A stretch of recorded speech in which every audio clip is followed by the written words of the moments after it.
What's up, guys? Cameron Fous here with FousAlerts.com. It's Tuesday, February 25th. Just want to go over a couple of the plays that we've had this week. First up, let's talk about INO. This is one that we've been trying to hit for quite some time now.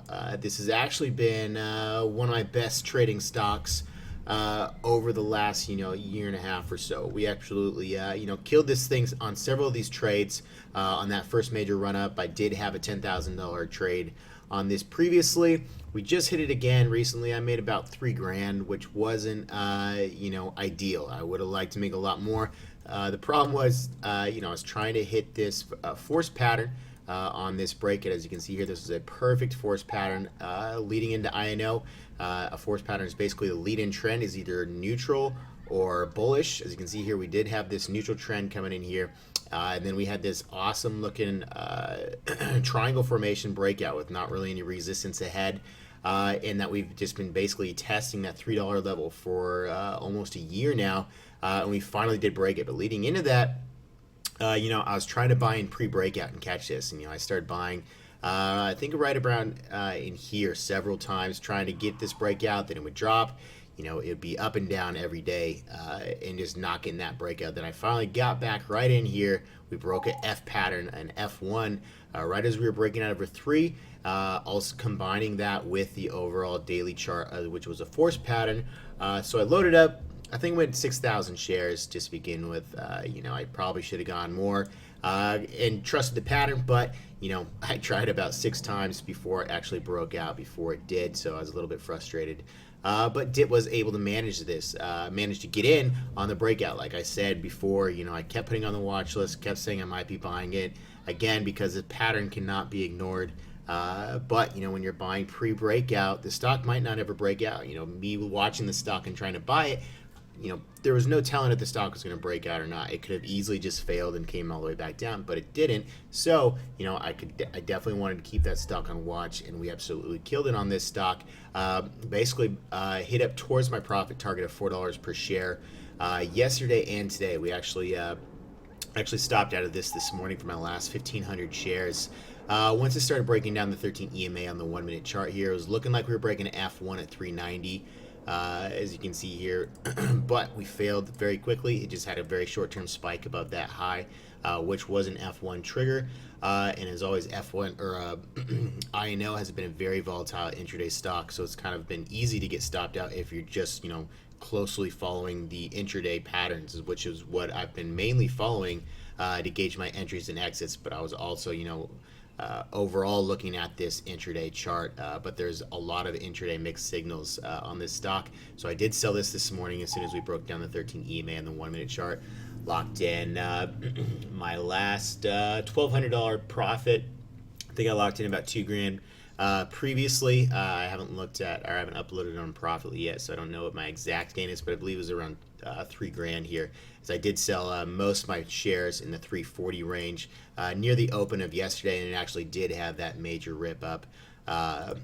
So there's plenty of opportunities to make money on this stock. Fortunately, I didn't load the boat as big as I wanted to, but trading in general, all it is trying to identify those patterns and at least taking a piece of the pie.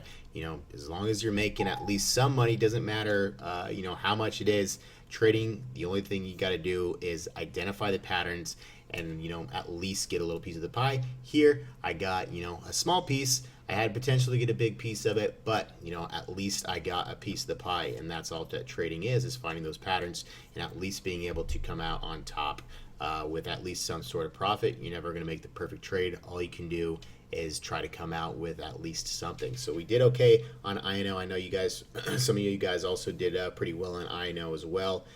So right now, there's still a lot of momentum on this stock. As always, with any Fous 4 breakout pattern, as long as it holds a 13 EMA, this stock is still very bullish and can continue to trend. It just might take more time.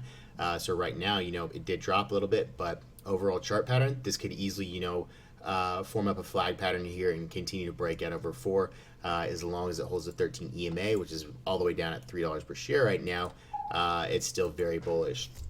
Next up was FNMA, which is also a force pattern that we actually ripped this thing previously back here. I bought it under $1 per share and I sold in the 120s for the most of it, and I think I had a little bit more in the 130s.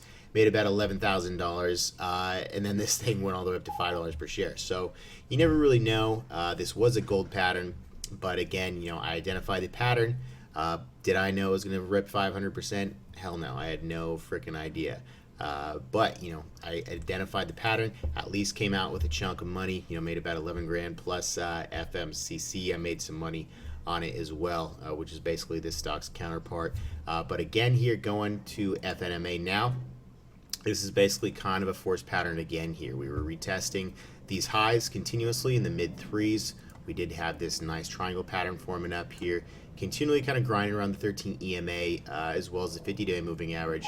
And I started getting long here. I think we actually traded on this day, made a nice little day trade on this first initial candle, and then we started flagging again here with a breakout level around 340. So I actually went long again yesterday, trying to hit that breakout, and then sold a little bit this morning as we kind of started breaking down. If we look at the intraday chart here, we were breaking down lows of the day. But FNMA is also another very tough trading stock. It's a very volatile intraday. It's an OTC stock. I know a lot of you guys had difficulties getting in and out or even getting filled. And that's kind of the nature of this stock, which makes it a little bit scary because basically anytime I try to buy this stock, I very rarely get in at the price I want to get in. I have to continually change my orders trying to follow the price around because it just, I don't know why, it just doesn't fill.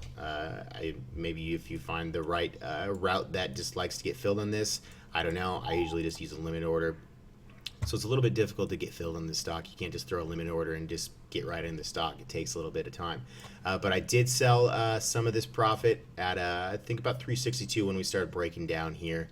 I think it was actually at 360 if I look back. Yeah, I was at 360 now looking at my time and sales report there as we were breaking down these lows here. So I got a little nervous. I didn't want to see this thing all of a sudden go green to red and just start continually crapping out. But I still had some shares left just for a longer term swing, but I wanted to ensure some gains. But we did start forming back up here with this starting to break out here at about 364. It's basically kind of, if you look at it, it's kind of an intraday revival pattern. Or survival, you could say. We had that first initial spike up, came back down, and then we started kind of forming out this triangle pattern looking at the 1 minute intraday chart here.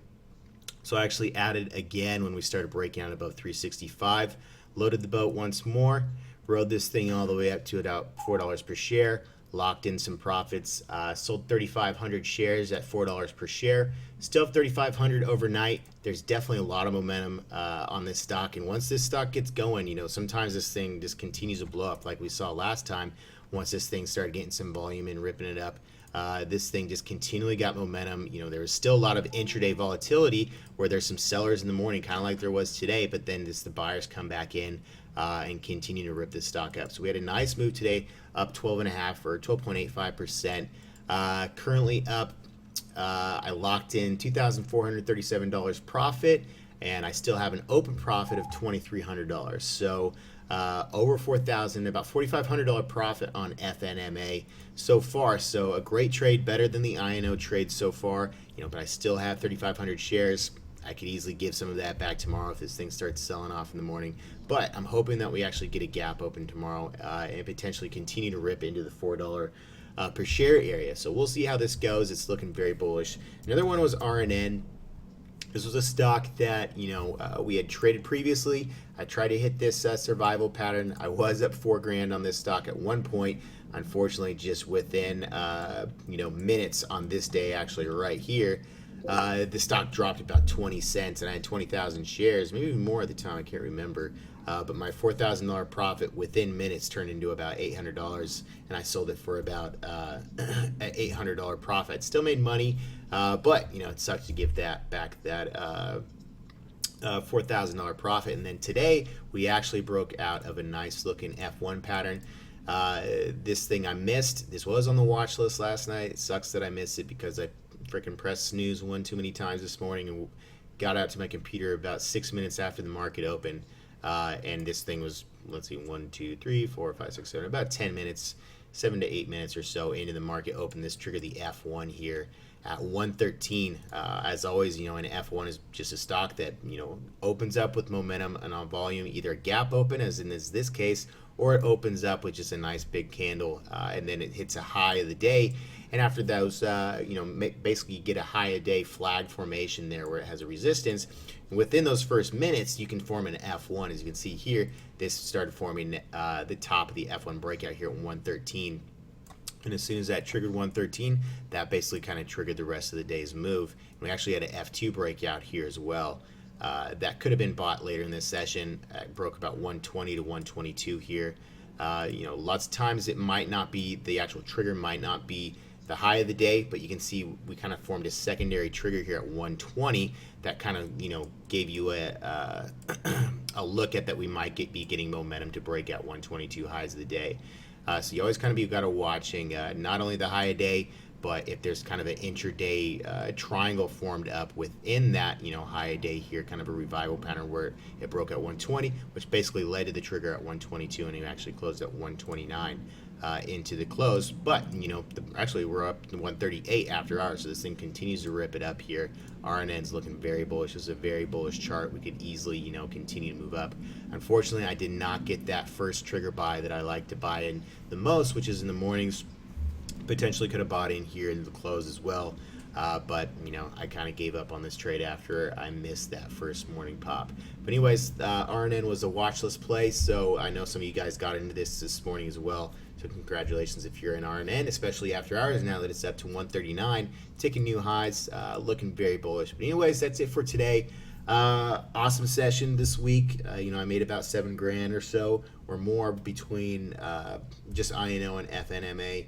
So glad to hit some winners. It's been a little slow the last couple weeks, but we finally got a couple winners in here. RNN could have been another big winner. Fortunately, I didn't trade it, but I know some of you guys got in this off the watch list. As well as AVL. Forgot to talk about this one. This was another one that I just that we traded early this morning. I got in and out for a quick scalp. It's still actually a very bullish stock. But leading into today, I had this on the watch list, I think for the last week or so, actually starting back on this candle. This was a revival pattern. As you can see here, the leading trend is bearish. We started forming up this triangle pattern and started basing here with higher lows setting in here. So break it over about 60 to 61 cents that you can see by drawing the, basically just drawing a horizontal line connecting these recent highs.